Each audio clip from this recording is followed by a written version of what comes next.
Welcome to Wisdom Trek with Gramps. I am Guthrie Chamberlain, and we are on day 2446 of our trek.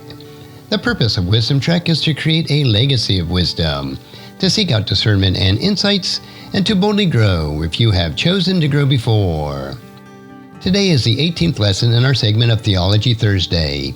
Utilizing excerpts from the book titled, I Dare You Not to Bore Me with the Bible, written by Hebrew scholar and professor, the late Dr. Michael S Heiser, we will invest a couple years going through the entire Bible, exploring short biblical lessons that you may have not received in Bible classes or church.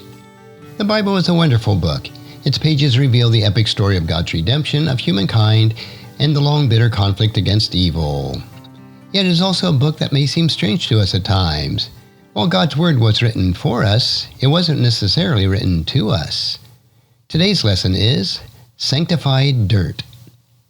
Elisha's healing of Naaman, the leopard, commander of the army of the king of Syria, is a familiar story to many, which is found in 2 Kings chapter 5, verses 1 through 27. Naaman hears that Elisha, the prophet of Israel, can heal him, so he makes the trip. When the two meet, Elisha tells him rather dismissively that he needs to take a bath in the Jordan River. Naaman doesn't take this well and prepares to go home. On the behest of some of his servants, he consents to dip himself in the Jordan. This simple act miraculously heals him. The display of power so transparently without sacrifice or incarnation awakens Naaman to the fact that Yahweh of Israel is the true God.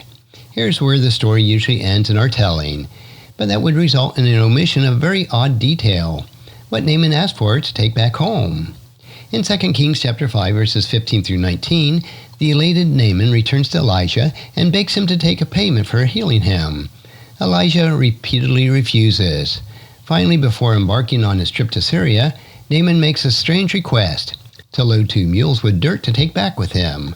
Dirt? I can think of a few favors I would ask a prophet in a receptive mood, but dirt certainly isn't one of them. The request was so odd that it's hard to avoid wondering if Naaman needed some kind of therapy. Why would he ask for dirt? But Naaman was completely in his right mind. In 2 Kings chapter 5, verse 17, Naaman follows the request up with an explanation. From now on, I will never again offer burnt offerings or sacrifices to any other god except the Lord. The dirt and Naaman's new allegiance to the God of Israel are related. Naaman was a man who had significant duties in his home country. He couldn't stay there in Israel, but he could take part of Israel back with him. Why would he want to do this? Naaman's unusual request stems from the ancient and biblical conception that the earth is a locale for a cosmic turf war. Naaman wanted the dirt from Israel because Israel was Yahweh's territory. The dirt, which is Yahweh's domain, is holy ground.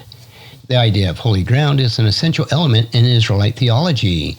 The phrase is used when Moses is in the presence of the angel of the Lord, the God of Israel is in the burning bush in Exodus chapter 3, verses 1 through 5, and when Joshua meets the angel of the Lord in Joshua chapter 5, verse 15.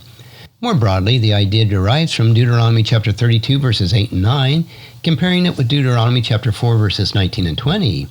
This is where we learn that when God divided the nations at the Tower of Babel, they were allotted to the sons of God. The nations of the world were, in effect, disinherited by Yahweh as his own earthly family. Immediately after Babel, Yahweh called Abraham, and the nation of Israel was created.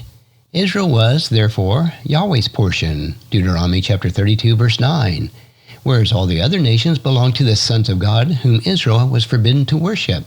As a result, Israel was holy ground. The territory of every other nation was not.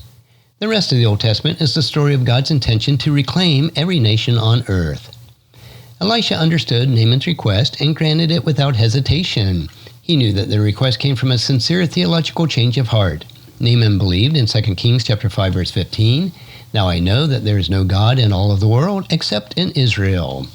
Naaman wanted to return to his homeland with holy ground, even though he would still have to help his aged king bow before Rimmon.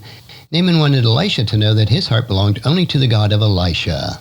The lessons that make up Theology Thursday on our Wisdom Trek podcast for the next couple of years will satisfy the statement, I dare you not to bore me with the Bible. I trust that you'll enjoy them, and of course, not be bored. Now, if you found this podcast insightful, please subscribe and leave us a review. Then encourage your friends and family to join us and come along with us tomorrow for another day of Wisdom Trek, creating a legacy.